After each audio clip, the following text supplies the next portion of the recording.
Getting over 1 billion people on the same page about biology is a logistical mountain. You are managing public health across an entire subcontinent. India started tackling this early. Back in 1951, the government rolled out its first national family planning programs. Looking closely at these early clinics, the primary goal was straightforward: managing the raw number of births to curb a population explosion. Handing out birth control does not solve the deeper structural crises. It does not treat sexually transmitted diseases, it does not lower maternal mortality rates during childbirth, and it does little to dismantle cultural myths about reproductive health. Addressing these gaps required a change in scope. The government expanded that narrow family planning initiative into the broader Reproductive and Child Healthcare, or RCH, program. The first phase of that strategy attacks the information gap. You see this in public awareness campaigns coordinated across city streets by government agencies and NGOs. But reaching adults is not enough. Introducing formal sex education in schools is a key step in catching young people before they internalize myths and misconceptions. The curriculum targets specific vulnerabilities. Adolescents are taught the biology of reproductive organs, safe and hygienic sexual practices, and exactly what to expect from the physical changes of puberty. For adults, the focus shifts to family building. Education zeroes in on available birth control options, the necessity of postnatal care, and a push toward valuing equal opportunities for both male and female children.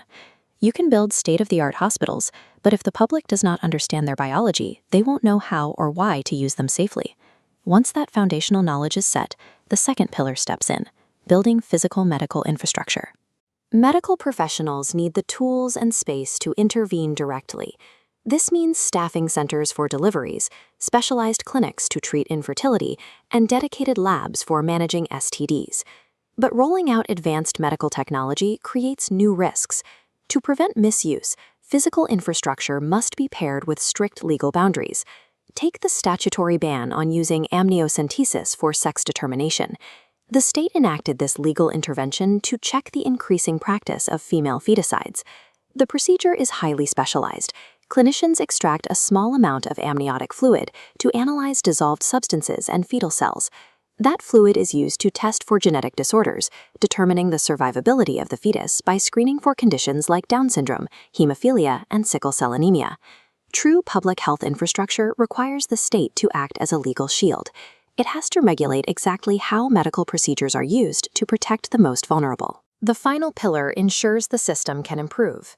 By funding indigenous scientific research, agencies can develop new reproductive health methods rather than relying only on existing ones. One direct result of this focus is Saheli, a new oral contraceptive for females. This was synthesized right in India at the Central Drug Research Institute. A national health framework is strengthened by funding its own solutions. Developing medical technology locally helps ensure the system remains independent. So, how do we measure the tangible success of this three-pillared system? Data on outcomes shows a surge in medically assisted deliveries, dropping maternal and infant mortality rates. Beyond the delivery room, societal metrics are shifting. Better STD detection is standard, and couples are intentionally choosing small families. The focus has moved past the 1951 target of simple population control. Today, the strategy covers a wide range of needs, from adolescent health to postnatal care. True reproductive health isn't the work of a single pill or policy. It's built when education, law, and science operate together as a single framework.